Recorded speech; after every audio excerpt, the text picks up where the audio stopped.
Hoje eu vou falar um pouquinho para vocês sobre a utilização de medicamentos em domicílio, tá? E nada melhor que a gente começar a falar sobre utilização de medicamentos do que falar sobre a automedicação. O que é automedicação? Automedicação é a prática de ingerir medicamentos sem aconselhamento ou acompanhamento de um profissional de saúde qualificado. Normalmente, a automedicação ocorre quando o indivíduo resolve se tratar, né? Só que com isso podem acontecer várias situações, né? Ao invés do paciente ele estar melhorando a saúde dele, ele pode estar causando um dano ainda maior para ele, né?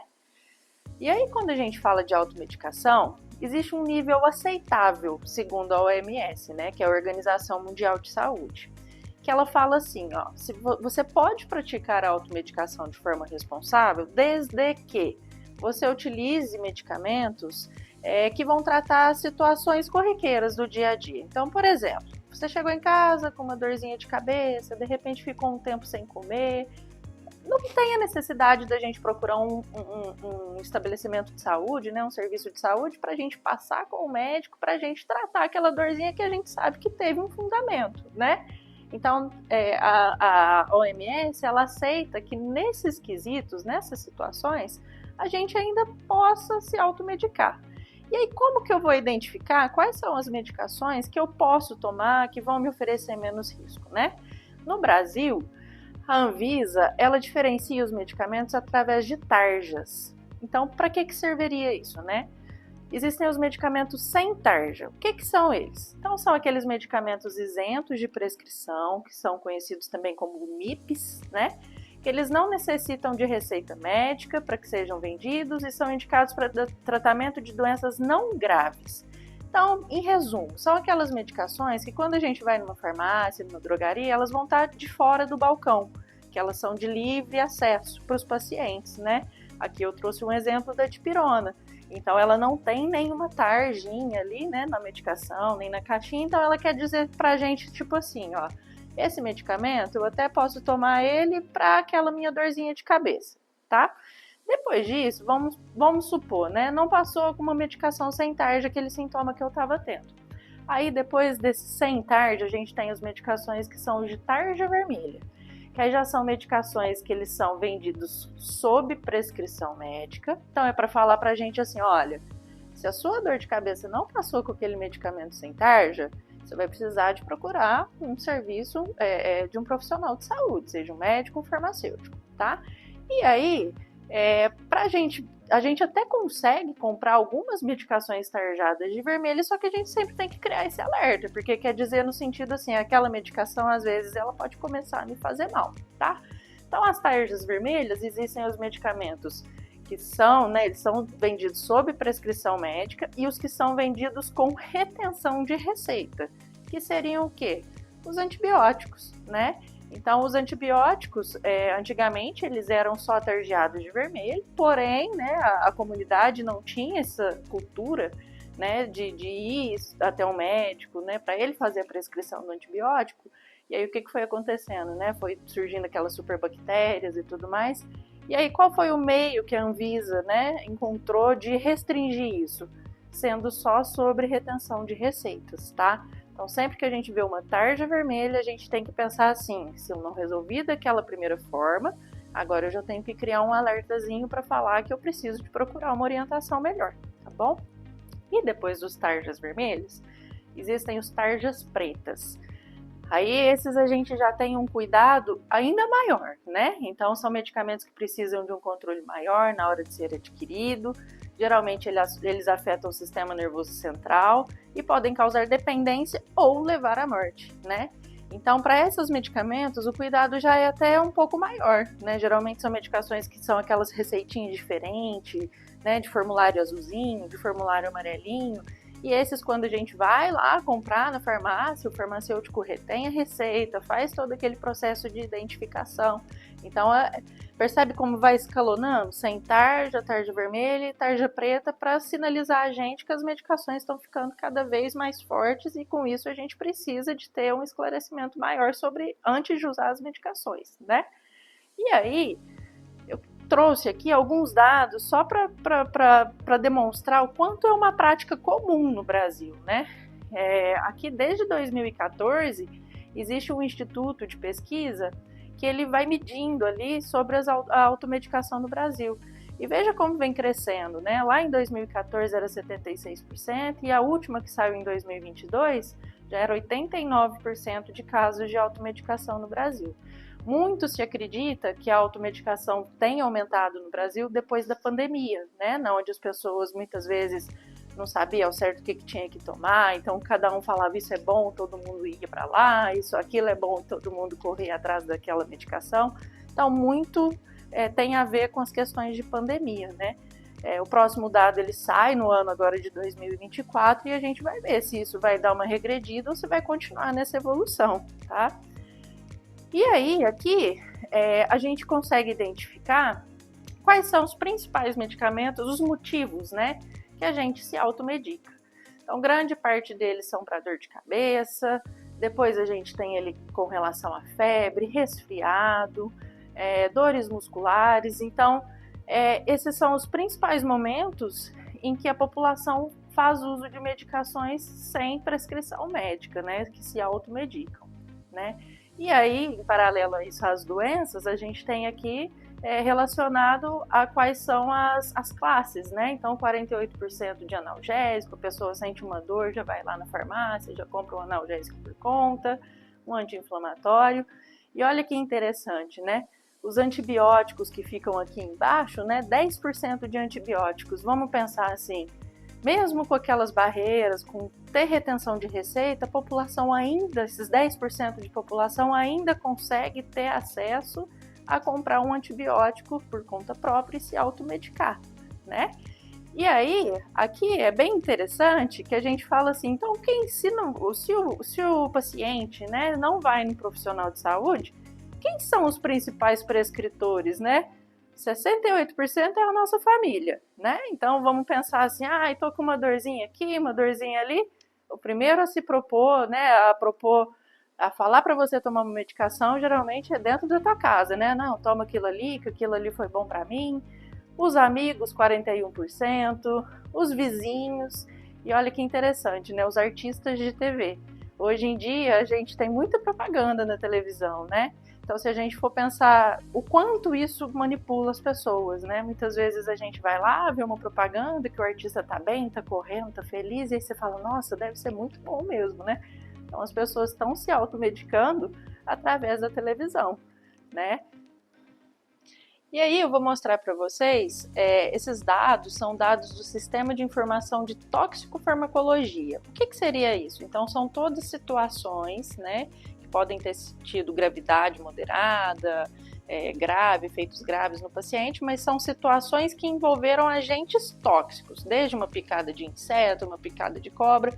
E se a gente for pensar aqui, os medicamentos, eles estão em primeiro lugar de casos registrados relacionados à intoxicação.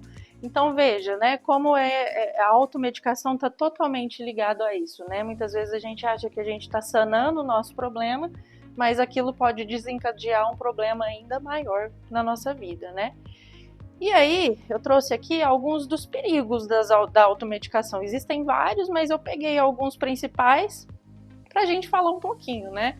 Então, assim, o principal perigo seriam as interações. Então, vamos pegar, por exemplo, os anticoncepcionais e antidepressivos, né? São substâncias que interagem entre si. Então, se a mulher, de repente, toma um anticoncepcional e resolve por conta própria tomar um antidepressivo fitoterápico, porque a gente costuma falar assim, às vezes a pessoa acha que fitoterápico é porque é plantinha, não vai fazer mal, né? Mas fitoterápico, ele tem, a maioria dos medicamentos, eles vêm de plantas, né? Então, não é porque é plantinha que a gente pode tomar indiscriminadamente, tá? Então, se a mulher toma um anticoncepcional e resolve tomar ali um fitoterápico, pode diminuir o efeito contraceptivo, né? Alguns antibióticos também, eles interagem com o anticoncepcional, também podendo diminuir a eficiência do anticoncepcional. Os anticoagulantes e o antifúngico, né? Existe alteração e aí pode causar arritmias cardíacas. Os anticoagulantes e os anti-inflamatórios, né? Aumenta o risco de sangramento. Então, às vezes, a pessoa é anticoagulada, vai lá e toma um anti-inflamatório por conta de uma dor, e ela pode desencadear um problema muito maior, né, para a saúde dela. antidepressivos e antigripais, inibidores de apetite e ansiolíticos, anti-inflamatórios e corticoides, que é muito comum. Muitas vezes a pessoa está gripada, está com alergia, rinite, atacada, começa a tomar corticoide, aí faz uso de algum anti-inflamatório, pode haver retenção de líquidos, né? Isso para o paciente renal é um veneno, a gente sabe, né, sobre o controle dos líquidos. Antiácidos e antibióticos, muitas vezes o paciente está fazendo uso de antibióticos, sempre tem aquela questão gástrica, né? Muita gente é sensível, aí ele vai lá e resolve tomar um antiácido por conta própria, pode estar diminuindo também o efeito dos antibióticos, diminuir a eficiência dos antibióticos, né? Anti-inflamatórios e ácido acetil salicílico, né? Também podem aumentar o risco de sangramento. Antihipertensivos com calmantes também podem causar sonolência excessiva. Antihipertensivos com diuréticos, né? Algumas combinações podem levar a perdas de sais minerais, que são tão importantes para a nossa vida, né? Então, em resumo, né? Muitas vezes a gente acha que a gente está fazendo um bem para nós mesmos, mas no final a gente acaba que está piorando alguma situação. E aí eu quero deixar para todo mundo algumas dicas para o uso racional, para o correto uso das medicações. Que é a gente lembrar que nem todas as doenças exigem o uso dos medicamentos, né? Muitas vezes existem medidas que podem auxiliar na cura das doenças. Então, a gente mudar hábito alimentar, a gente mudar nossos hábitos de exercício, a gente dormir bem, tudo isso pode fazer com que a gente não precise de usar uma determinada medicação e consiga, através dessas outras possibilidades, melhorar, né, aqueles sintomas que a gente possa estar sentindo. Lembrando que, né, a gente, quando a gente vai ter alguma medicação retirada, então eu fui lá, tomava um antihipertensivo, mudei meus hábitos de vida, melhorei minha alimentação, comecei a praticar atividade física, eu vou parar de tomar remédio? Só depois de orientação do seu médico, né? A gente sabe que é muito possível a gente conseguir essa retirada de medicações, mas quem vai falar isso é o médico que acompanha, né? Então, sempre informar também problemas de saúde que já teve, principalmente alergias, né? Quando a gente for passar em algum serviço de saúde, algum hospital, alguma internação, é sempre muito importante a gente falar se a gente já teve um histórico de alergia a algum medicamento, tá? E lembrando que muitas vezes a pessoa ela não é alérgica a vida inteira a um medicamento. E aí, às vezes, depois de 30, 40 anos usando uma determinada medicação, ela pode desenvolver uma sensibilidade a ela, né? Então, a gente sempre tem que ficar muito atento com relação às alergias causadas pelas medicações. Ter sempre atenção em grupos especiais, gestantes, lactantes, crianças, idosos. Então, se para um adulto saudável a gente recomenda a não automedicação, imagina para esses grupos especiais, que aí tem mais fragilidades e tudo mais, então é pior ainda da gente ter esse tipo de prática, né?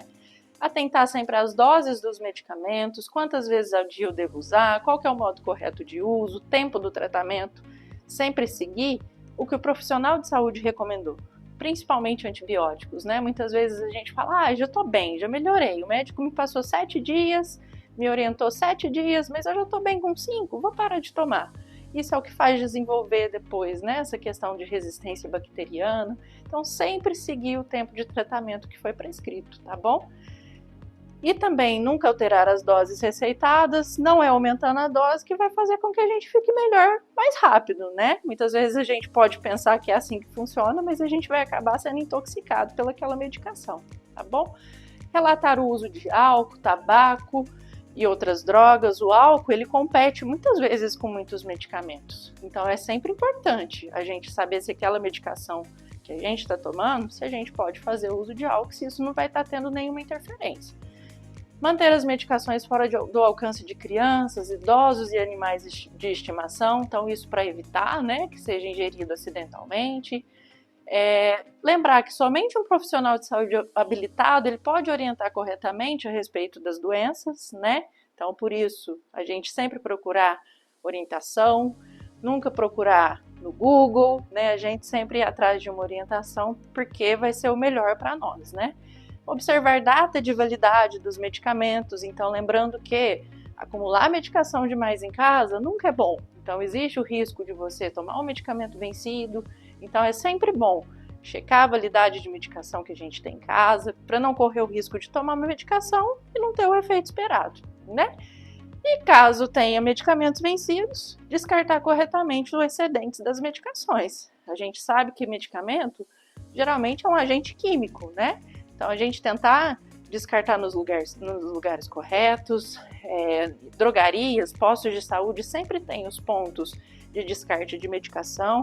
Os pacientes da Fênix podem trazer para a Fênix, a gente faz o descarte seguro, que com isso vai estar garantindo o quê? Né? Que não haja contaminação de solo, não haja contaminação de água, então é uma forma da gente estar preservando o meio ambiente. E qualquer dúvida que vocês tiverem, procurem os farmacêuticos da unidade de vocês, que a gente está aqui para auxiliar nesse sentido.